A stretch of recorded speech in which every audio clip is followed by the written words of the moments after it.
अस्सलाम वालेकुम एवरीवन। हम ये वीडियो इसलिए बना रहे हैं कि बहुत सारे सवाल आ रहे हैं मेडिकल साइड से, डॉक्टर्स की तरफ से और भी बहुत सारे प्रोफेशन जो मेडिकल फील्ड के अंदर होते हैं कि हम आर्टिफिशियल इंटेलिजेंस का फ़ायदा कैसे उठा सकते हैं। और ख़ास तौर पे मैं एक रीज़न बताऊंगा इस वीडियो के एंड पे कि मैं ये वीडियो इसलिए भी रिकॉर्ड कर रहा हूँ कि कुछ डॉक्टर्स काफ़ी संजीदा गलतियाँ कर रहे हैं, जो यंग डॉक्टर्स हैं पर्टिकुलरली। मेरे साथ डॉक्टर शिराज नसीर साहब हैं, हमारे business partner, head of department, और बहुत सारे एआई के प्रोजेक्ट हम मिलकर कर रहे हैं। और साथ में हमारा इनिशिएट भी है कि हम इंफॉर्मेशन आप लोगों तक पहुँचाते रहें। डॉक्टर साहब, very quickly, chat GPT, artificial intelligence और मेडिकल, कैसे फ़ायदा उठा सकता है एक डॉक्टर? ओके सबसे पहले डॉक्टर्स का एक बड़ा इंपॉर्टेंट रोल जो है वो पेशेंट के नोट्स और समरीज डालना है। उसमें उन्हें सोचना पड़ता है, तो वो एक मेंटल ब्लॉक तोड़ने के लिए आप सिर्फ एक दो लाइंस लिखें और चैट जीपीटी से कहें कि यार इसके क्या नोट्स बेहतर हो सकते हैं, तो सडनली वो नोट्स डालना उनके लिए बहुत आसान हो जाएगा। ये सबसे पहला यूज केस जो मेरे जहन में आता है।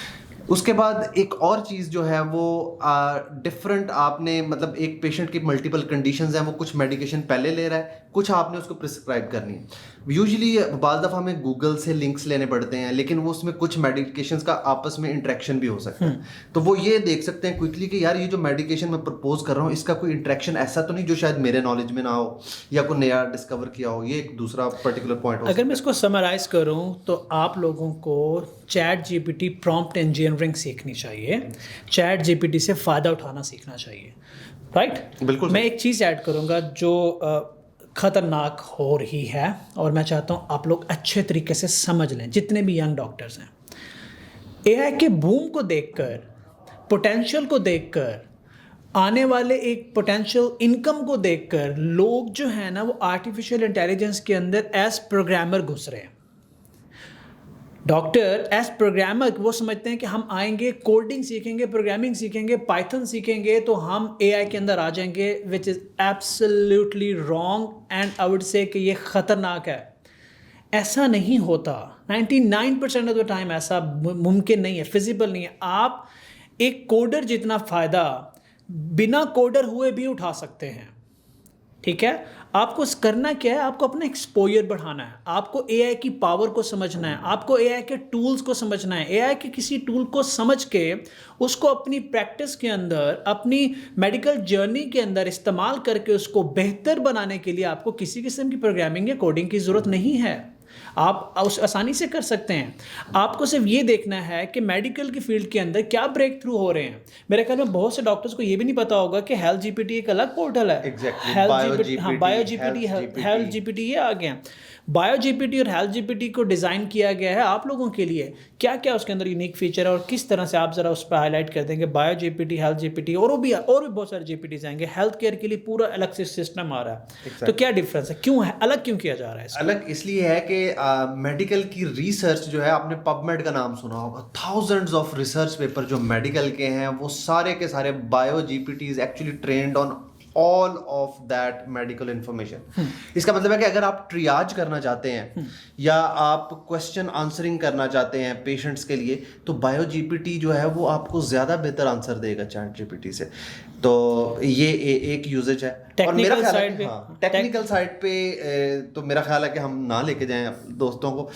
चैट जीपीटी जैसे आपने कहा, मैं इसको वाकई सेकंड करूंगा, क्योंकि कुछ मेरे डॉक्टर फ्रेंड्स जो हैं उन्होंने भी कहा था कि हमें शायद कोडिंग सीखनी पड़ेगी। अभी मैसेज आया। हाँ, तो ये वाकई मतलब एक डॉक्टर की जो ट्रेनिंग है वो ज़्यादा यूजफुल सोसाइटी के लिए साबित हो सकता है अगर वो अपने प्रोफेशन में एआई से हेल्प ले और अपने प्रोफेशन को और बेहतर से बेहतर तौर पे लोगों को सर्व करने के लिए यूज़ करें। मुझे अभी सवाल आया कि ये जो हम आर्टिफिशियल इंटेलिजेंस का फ्री कोर्स कराने जा रहे हैं 4 महीने का, ये डॉक्टर इससे कैसे फ़ायदा उठा सकते हैं?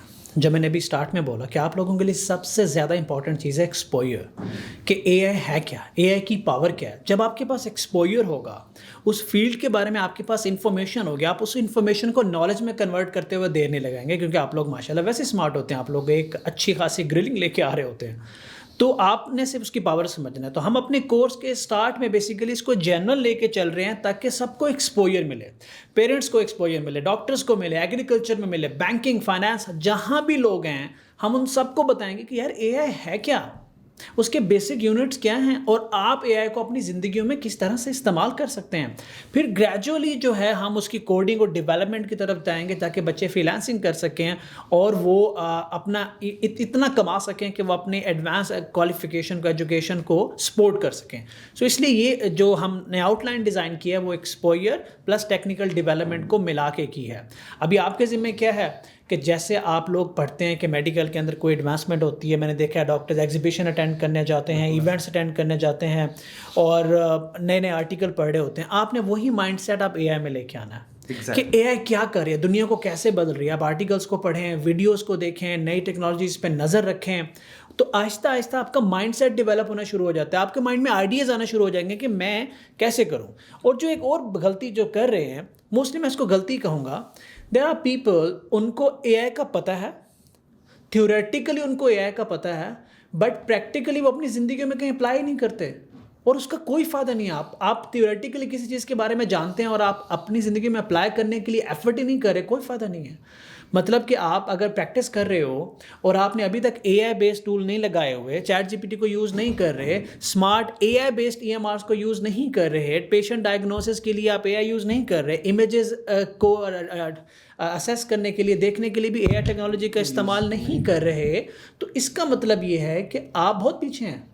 क्योंकि एक हद तक ग्रूमिंग थ्योरेटिकल से होती है, उसके बाद जब आप किसी चीज़ को अप्लाई कर रहे होते हैं ना, कॉन्सेप्ट डेवलप होते हैं। इधर मैं एक प्रवर्ब बड़ी मजेदार है, हमने सुना है नॉलेज इज पावर। हाँ, it's not actually power. Application of knowledge to solve a problem is power, knowledge is not power. और नॉलेज से पहले भी इंफॉर्मेशन इज नॉट नॉलेज। ठीक है, आप इंफॉर्मेशन को नॉलेज में कन्वर्ट करते हैं, फिर उसको अप्लाई करते हैं। जब आप उसको अप्लाई करेंगे आपको फ़ायदा होना शुरू होगा। अच्छा, अब मैं भी कुछ डॉक्टर हजरात सवाल करें, क्योंकि फाइनेंशियल सिचुएशंस भी मैं देख रहा हूँ कि भाई पैसे कैसे कमाने हैं, आर्टिफिशियल इंटेलिजेंस से हमने कैसे पैसे कमाने हैं। एआई के लोग टेक में तो बड़े पैसे कमा रहे हैं, हमने पैसे कैसे कमाने हैं। देखें, मल्टीपल तरीके हैं आर्टिफिशियल के। सबसे पहले अगर आप प्रॉपर एआई को अप्लाई करते हो अपनी लर्निंग में, अपने प्रैक्टिस में, हर जगह, तो आप स्पीड अप हो जाओगे। जहाँ आप 10 पेशेंट देख रहे हो वहाँ शायद 20-30 पेशेंट देख सकते हो, जो कि पैसा ही है। ठीक है, उसके बाद इंटरनेशनली लोग ढूंढ रहे हैं ऐसे डॉक्टर्स को जिनके पास एआई का एक्सपोजर हो और वो उनके सेटअप्स में जाके डिज़ाइन कर सकेंगे, भाई आपने एआई कहाँ लगानी है, जो कि मेरे जैसे बंदे बहुत कम कर सकते हैं। हम अभी सीख रहे हैं, हम सीखना पड़ता है, हमें सीखना पड़ता है, हमें, क्योंकि हमारे पास मेडिकल की फील्ड नहीं है। तो जब आपके पास स्ट्रॉन्ग एक्सपोजर होगा, you will be attach with many international organization as a consultant. ठीक है, और उसकी अच्छी खासी इनकम होती है और आपको चंद घंटे देने होते हैं, लेकिन उसके लिए आपके पास एक कॉम्प्रिहेंसिव नॉलेज होना चाहिए। नॉलेज जिसको आप अप्लाई कर चुके हो, तो आपको वो लोग खुद ही होते हैं। फिर डॉक्टर्स रात ये करते हैं कि सर एक टनल में ज़िंदगी जी रहे होते हैं माजरत के साथ, वो सोशल नहीं होते बहुत ज़्यादा। लिंक्डइन पे, डिफरेंट वेबसाइट पे, आर्टिकल्स पे एआई पे बात करें, एआई पे आर्टिकल्स लिखें, जीपीटी ने लिख के देने हैं आपको, आपने क्या करना है, लिंक्डइन पे अपने आप को एक्टिवेट करें, अपनी प्रेजेंस इंटरनेशनली शो करें, गो ग्लोबल। अगर आप एक शहर में प्रैक्टिस करें तो आप उस शहर से बाहर क्यों नहीं सोचते, आप गो ग्लोबल, दुनिया को बताएं कि यार आपको एआई का पता है, आप डॉक्टर हो, आपने इतने साल मेडिकल में लगाए, आपको एआई का पता है और अब आप रेडी हो, तो दुनिया आपको अप्रोच करेगी। हम भी ढूंढते हैं लोग, कोई ऐसा बंदा हो जिसको ये पता हो। हमारे बहुत सारे काम फंसे, हमारे हेल्थ केयर के बहुत सारे काम है जिधर हमें सपोर्ट चाहिए, ऐसे बंदे की जो मेडिकल प्रोफेशनल और हमारी लैंग्वेज में भी थोड़ा सा बात कर सकता हो। डॉक्टर जवेद साहब से हम हेल्प लेते हैं, डॉक्टर अजहर असलम साहब से हेल्प लेते हैं। और एक बंदा इस्लामाबाद में है, मुझे अभी कई महीने हो गए उसके पीछे पड़े हुए कि भाईजान जो लेना है ले लो, आ जाओ हमारे पास, क्योंकि उसके पास भी बेस्ट ऑफ बोथ वर्ल्ड्स है, मेडिकल भी है, आईटी भी है। तो ऐसे लोग जो है उनकी तो डिमांड बहुत ज़्यादा है, लेकिन आपको खुद को एम्पावर करना पड़ेगा, इक्विप करना पड़ेगा। ये ओवरनाइट नहीं होगा। आपको अगेन आर्टिकल्स पढ़ने होंगे, जीपीटी का इस्तेमाल करना होगा, प्रॉम्प्ट इंजीनियरिंग सीख लें आप, उसके अंदर एक्सपोजर अपना बढ़ा लें, एआई के टूल्स को लिस्ट डाउन करें कि इमेज प्रोसेसिंग टूल्स कौन से हैं, इमेज जनरेट कौन से टूल करते हैं, इमेज को रीड कौन से टूल करते हैं, वीडियो प्रोसेसिंग कौन से टूल हैं। गूगल को कमांड दें, जीपीटी को कमांड दें, निकाल के वो आपके सामने रख देगा। उनको जाके एक्सप्लोर करें, यूज करें बस उनको एक दफ़ा, तो ताकि आपको एक फर्स्ट पर्सन एक्सपीरियंस हो कि ये टूल काम कैसे करता है। तो क्या इन शॉर्ट टाइम इन्वेस्ट करना पड़ेगा एआई के अंदर, कुछ हफ्ते लगेंगे, कुछ महीने लग जाएंगे, साल लग जाएगा, लेकिन आप उस लेवल पे आ जाओगे अगर आप इंफॉर्मेशन को नॉलेज में कन्वर्ट करके अप्लाई कर रहे हो। दैट्स माय ओपिनियन इसके डॉक्टर जो है वो इस फील्ड के अंदर कैसे एक्सेल कर सकते हैं। डॉक्टर साहब आप कुछ ऐड करना चाहेंगे एंड पे? नहीं बिल्कुल, सिर्फ पॉइंट ये है कि don't go for development, but you are not required there. आप इससे बहुत ज़्यादा अच्छी वैल्यू जनरेट कर सकते हैं अगर आप सिर्फ इसको बेहतर तरीके से यूज़ करें और इस इंफॉर्मेशन को नॉलेज में कन्वर्ट करके हेल्थ केयर सेक्टर जो है उसको ज़्यादा से ज़्यादा बेहतर कर दें हमारे कंट्री के लिए। मज़े की बात ये है कि जहाँ डेवलपर रो रहे हैं कि सर हमें चैट जीपीटी रिप्लेस करने जा रहे हैं, वहाँ डॉक्टर डेवलपमेंट में आ रहे हैं। भाई टेक्नोलॉजी समझ लो ना, आप एक ऐसा काम करने जा रहे हो जब आप वहाँ पहुँचोगे तो वहाँ कोई भी नहीं होगा। ठीक है, आप एक ऐसी ट्रेन पे बैठने जा रहे हैं जब आप स्टेशन पे पहुँचेंगे ट्रेन निकल चुकी होगी। So why are you even making all the efforts? Just आप अपना रास्ता बनाएं, एक्सपोजर लें, और जो आपसे कोई नहीं छीन सकेगा, जो हमेशा बढ़ता जाएगा। ऐसे ऐसे लोग मैं जानता हूँ, डॉक्टर साहब भी अभी हंसेंगे, कि जो रात को 2 बजे हमें आर्टिकल भेज रहे होते हैं कि भजन ये पढ़ लें। जो हमसे भी ज़्यादा तेज़ है, जो इस फील्ड में नहीं है, वो हमें बता रहे होते हैं कि ये पढ़ लें। क्यों? उनके अंदर सीखने की भूख है। मैं उनकी इजाज़त से उनका नाम लूँगा जब मैं but he is inspiration for us, he is inspiration for us seriously, कि यार कैसे क्विक लर्नर है, हमसे भी बेहतर उसको चीज़ों का पहले पता होता है कि ये इरफान साहब भी ज़रा देखें ये आ गई है, हमें पढ़ने के बाद अच्छा ठीक है। हाँ, एक अलग बात है फिर हम पढ़ के उन्हें समझा रहे होते हैं, लेकिन वो क्यूरियोसिटी जो है ना वो आपको अपने अंदर पैदा करनी है, और मौके खुद ब खुद आते जाएंगे। कोडिंग की तरफ ना जाएं, सर्वर की तरफ ना जाएं, इस फील्ड को छोड़ दें उन लोगों पर जिन्होंने 16-18 साल लगाए हुए हैं। Let them do. आपने सीखना है कि काम करवाना कैसे है, आइडियाज़ कैसे प्रोड्यूस करना है, और आप इस फील्ड में आहिस्ता आहिस्ता खुद ही आ जाएंगे। आई होप कि काफ़ी सारे सवालों का जवाब मिला होगा। मैंने एक माइंड सेट देने की कोशिश की, ना कि टूल बाई टूल आपको लेके चलो, वरना उसके लिए 8-10 घंटे की वीडियो भी कम पड़ जाएगी। कोशिश करेंगे इन फ्यूचर कि हम इस सीरीज़ को जारी रखें कि जब भी कोई नई एडवांसमेंट होती है हेल्थ केयर के सेक्टर में, हम उसको रिकॉर्ड करके आप लोगों तक पहुंचा सकें। पर कोशिश करेंगे, हमने इतनी ज़्यादा जगह टांगें अड़ाई हुई है ना कि अब हम थोड़ा सा ओवरलोड हुए हैं। इंशाल्लाह आई होप कि ये आपके लिए यूज़फुल हो। इंशाल्लाह। Thank you very much. Thank you.